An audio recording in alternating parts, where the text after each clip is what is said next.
Assalamualaikum warahmatullahi wabarakatuh. Halo semuanya, perkenalkan nama saya Mutiara Fatika Sari dari Prodi S1 Gizi Stikes Mitra Keluarga. Di sini saya akan melaksanakan praktikum kerusakan bahan pangan pada mata kuliah Ilmu Bahan Pangan. Sejak saat bahan pangan dipanen, dikumpulkan, ditangkap, atau disembelih, bahan tersebut akan mengalami kerusakan.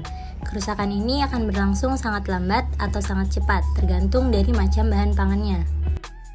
Apabila ditinjau dari penyebabnya, kerusakan bahan pangan dapat dibagi beberapa jenis, yaitu yang pertama ada kerusakan mikrobiologis. Kerusakan ini disebabkan oleh mikroorganisme seperti bakteri, kapang, dan kamir. Jenis kerusakan ini ditandai dengan timbulnya kapang, kebusukan, lendir, dan adanya perubahan warna. Yang kedua ada kerusakan biologis. Kerusakan biologis disebabkan oleh kerusakan fisiologis, serangga, maupun binatang pengerat.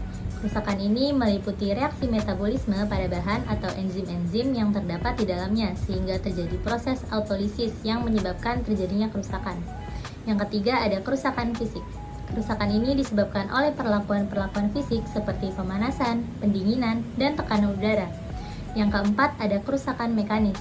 Kerusakan mekanis ini disebabkan karena bahan mengalami benturan-benturan mekanis yang terjadi selama pemanenan, transportasi, ataupun penyimpanan. Yang kelima ada kerusakan kimiawi. Kerusakan ini terjadi karena reaksi kimia yang berlangsung di dalam bahan makanan seperti penurunan pH, proses rigor, dan reaksi reduksi dan oksidasi.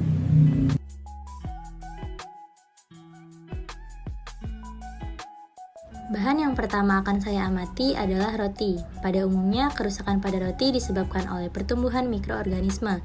Mikroorganisme yang tumbuh cepat pada roti adalah kapang, yaitu Rhizopus stolonifer, dengan warna putih seperti kapas dan spot hitam.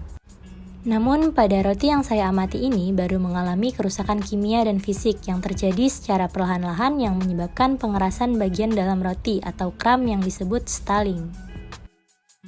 Yang kedua ada jagung. Jagung yang saya amati belum mengalami kerusakan, tetapi kemungkinan kerusakan yang akan dialami jagung yaitu yang pertama kerusakan fisik, berupa kerusakan endosperm sehingga biji jagung bisa mengalami pecah-pecah.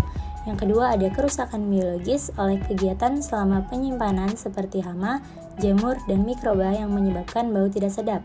Yang ketiga ada kerusakan kimia karena adanya dekomposisi kimia selama penyimpanan. Bahan yang ketiga ada mie basah. Kerusakan pada mie basah biasanya ditandai dengan tumbuhnya kapang. Hal ini disebabkan oleh kadar air mie basah yang cukup tinggi. Kerusakan lain yang terjadi pada mie basah adalah munculnya bau asam, tekstur mie menjadi lengket, patah-patah, dan lembek. Lalu yang keempat ada ikan. Kerusakan fisik pada ikan dapat diketahui dengan timbulnya lendir, warna permukaan badan yang suram, dan mata keruh. Selanjutnya, secara kimiawi, kerusakan ikan dapat diketahui dengan adanya perubahan pH pada daging ikan, timbulnya asam, dan timbulnya bau yang tidak sedap. Selanjutnya ada tahu. Seperti yang saya amati, karena kandungan air yang tinggi menyebabkan tahu mudah rusak dan mudah ditumbuhi mikroba seperti E. coli dan Salmonella, sehingga menimbulkan bau busuk, rasa asam, dan berlendir. Selain itu, tekstur tahu menjadi lembek, warna dan penampakannya pun tidak bagus.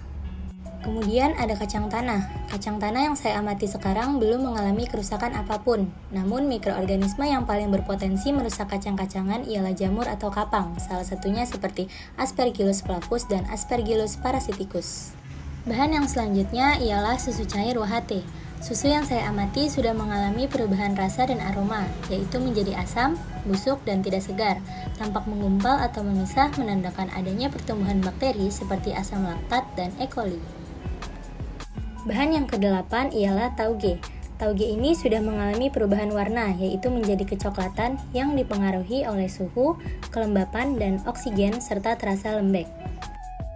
Kemudian, kembang kol. Seperti yang dapat dilihat, kembang kol ini sudah mengalami kerusakan pada daunnya yang berwarna hitam. Maka dari itu disebut busuk hitam atau black rot. Lalu, di sini ada sawi hijau. Kerusakan pada sawi hijau ditandai dengan warna sayur yang sudah berubah menjadi tidak cerah lagi, sudah layu, dan pada beberapa sawi hijau terdapat kapang berwarna putih di sekitar daunnya. Namun, pada sawi hijau yang saya amati belum terdapat hal tersebut. Dan bahan terakhir yang akan saya amati yaitu tauco. Kemungkinan kerusakan yang terjadi pada tauco yaitu perubahan fisik seperti warna tauco yang mulai menggelap dan perubahan warna serta rasa yang tidak sedap. Sekian video praktikum dari saya, semoga bermanfaat. Kurang lebihnya mohon maaf. Wassalamualaikum warahmatullahi wabarakatuh.